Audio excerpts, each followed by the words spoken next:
This is Podco Media Networks. On episode 98 of Confessions of a Marketer, we're marketing Starbucks.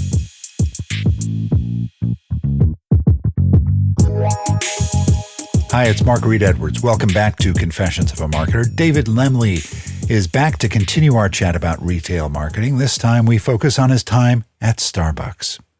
Next time, Steve Randazzo will be in to discuss experiences. Soon we'll have David C. Baker on building an agency, John McDonald of The Good on optimization, and we'll continue that optimization angle with Justin Christensen.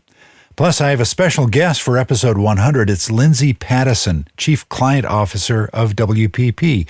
Can't wait to have that discussion. We will go into what she's hearing from clients or what marketers are confessing. What a concept. That should go live on September 30th, just a couple episodes from now. Next time, we'll take a look in the rear view at some of the highlights from the past 2 years. We have a great lineup of podcasts on Podco Media Networks. There's this one, the Innovation Podcast, Demystifying Data, and My First Job. Plus, we have two premiering in October. The Innovate Her podcast, hosted by Innovate Her KC founder Lauren Conaway, and Biz Latina from Olvin Valentin, which will be about Latin American business. That's all happening in October. Head over to Podco Media to listen and subscribe. David was an early employee at Starbucks, and that taught him a lot. Lessons he takes with him today to help him with his current client roster. And there are some valuable lessons in David's story. Plus, he gives us a look at the future. So let's get to it.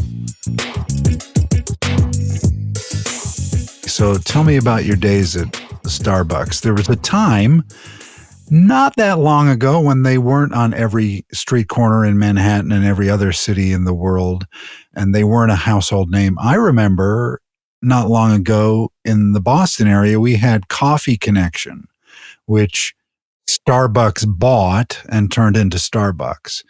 What were those early days at Starbucks like? So it was really strange. You have to picture a time when U-Ban was the best-selling coffee in the world, actually. But it was also the household name. U-Ban and Maxwell House were the champion brands of coffee, with Millstone coffee being the esoteric gourmet coffee outside of that can. Or chock full of nuts, right? Yeah, exactly. Yeah, so it's picture. I mean, coffee in a can. You don't see that other than Illy today because it's this beautiful Italian espresso bean experience. But everyone else is in some sort of bag or whole bean bin or something like that in grocery.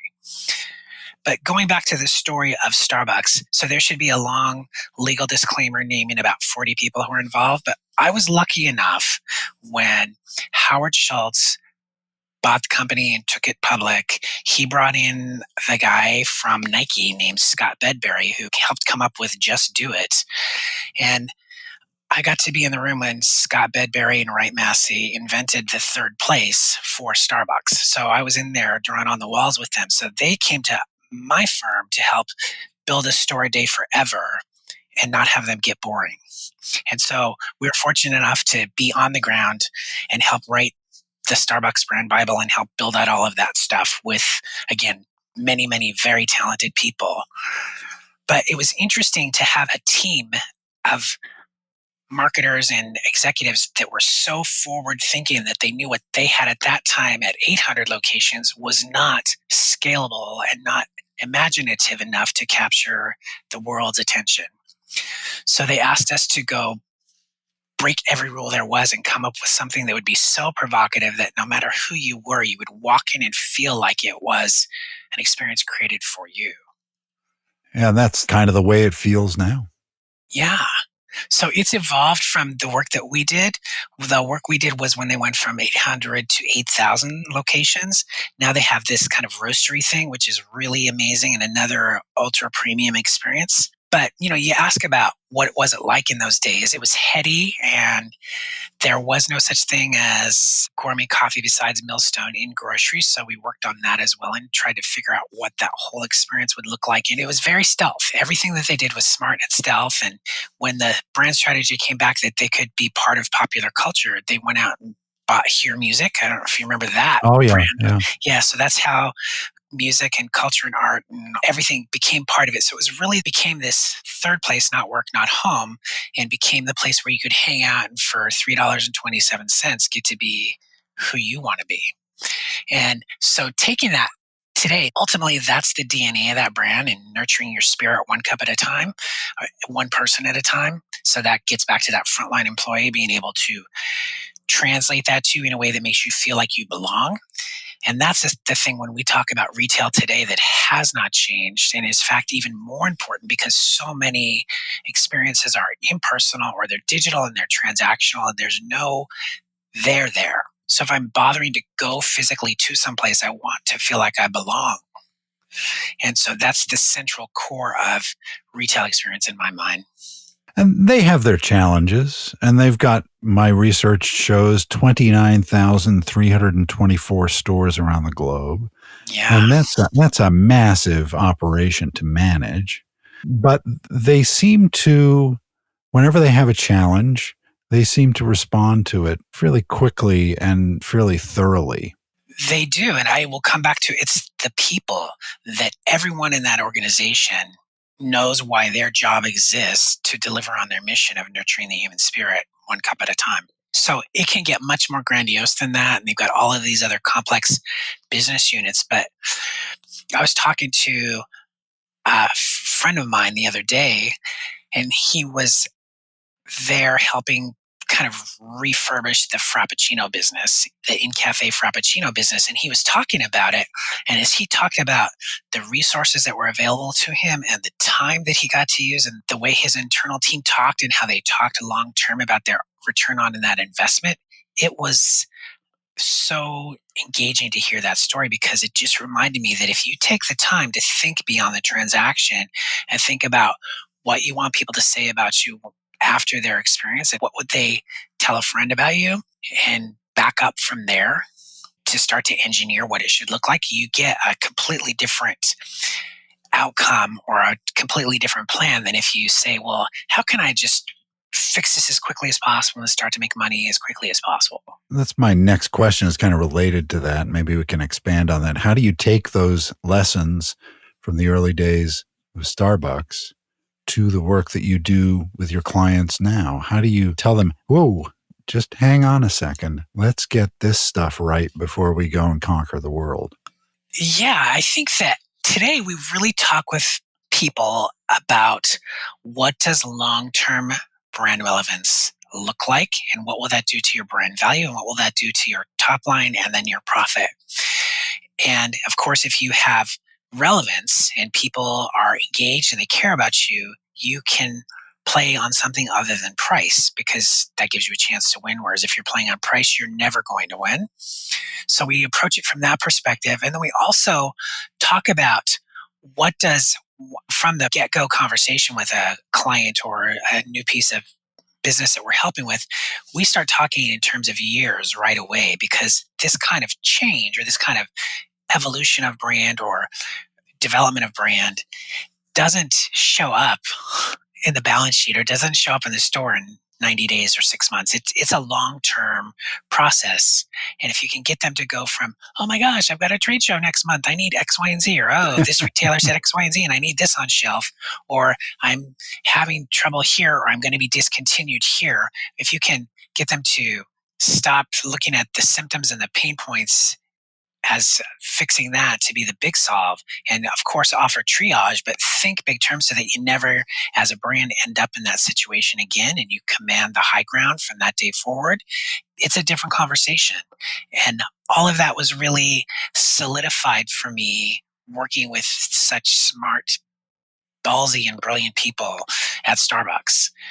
So where are things headed, do you think, for retail and for your business, consulting with these retailers, and where's things heading for Voodoo? Yeah, I think for retailers, I think the experience economy is, even though it's been around, the book has been out for 20 years, and the notion of you buy experiences, you don't buy products is not new. I think it's really mainstreaming, and every retailer who's not dying has bought into that idea. So I think of things like multi-use and how like the American mall is being reinvented and the types of things that they're doing with that space. It's much more life is theater and commerce is theater and looking at products is theater. That is becoming the new normal for everything from buying clothes to eating out and getting them to be sort of more walkable and more, I guess, snackable is how I'd call it. Short, simple sound bites where as a consumer, I can buy into your brand and your idea and your retail experience at whatever level is meaningful to me. I think that is mainstream now. And I think from a better for you perspective, I also think that is on the verge of becoming mainstream. We started really focusing on that in the year 2011. That's when my business partner and I decided we were only going to service that sector. And when we first did that, all of our friends in the agency world and a lot of the brands that we'd worked with in the past thought we were cuckoo for Cocoa Puffs. And they just thought, you guys are nuts, or we'll see you, or I hope you have your resume polished when this doesn't work. And now, we're 7-8 years in, and Kroger and Safeway have natural and better for you products in every aisle of the store. And things like organic is not weird anymore. It's in fact, everything that exists, there's some version of that. So it's becoming much more normalized. And I think as this younger millennial and Generation Z come up, where they have been raised on organic Cheetos. If you're going to eat a Cheeto, it should be clean. If you're going to do this, they have it's cooked into who they are. So what we say over here is that we think retail voodoo will be done. It will have delivered on our mission of helping those kind of brave people to change the food system for the better when conventional grocery stores are the new specialty store, meaning that there will be no such thing as a natural store any longer. It'll just be everywhere. And I think we're getting closer and closer to that. And like I said, it's at early mass right now. And I think if you do a traditional adoption bell curve in your mind, I think we're just about to peak the top of the roller coaster. Yeah, we have Wegmans in my area. Yeah. I grew up in central New York, and we had Wegmans when I was growing up, but we have Wegmans here in Massachusetts now for, I think, almost the last 10 years, and it changes the way you look at grocery stores. If I go to the competing grocery store here in town, it feels like I'm stepping back into the early 1960s. Wegmans is an experience, and that's part of their magic, is that they make shopping kind of an experience and make it interesting and fun. It's not just a store with linoleum floors and shelves. It's much more than that. It's a celebration of food and the love of food and what food can do for you as a human, and then all the way out to the farm. That there are people and plants and animals involved along the way, and you get to be a good citizen as part of that. Wegman is a great citizen brand. They take care of everyone along the food chain, literally in this case. Don't you hate it and love it when that happens? Yeah, it's funny. Yeah. But they're a good citizen, and I think they're an example for those grocers who are slow to evolve to watch out or get ready to sell to. Well, David, wow, it was great having you on. We talked about a lot of stuff that I didn't anticipate we'd touch on, so I really appreciate your thinking and the time you spent with me today. Thanks so much. Yeah, Mark, thanks for having me. It was a great conversation. All right, next time we take a look in the rear view at some of the highlights from the past 2 years. I'll try to distill it down to about 15 minutes or so don't blink. This episode of Confessions of a Marketer was written, produced, and edited by yours truly. T. Jordan of A-Class Productions wrote the theme music. Confessions of a Marketer is a trademark of Podco Media Networks, and this episode is copyright 2019. I'm Mark Reed Edwards. See you next time.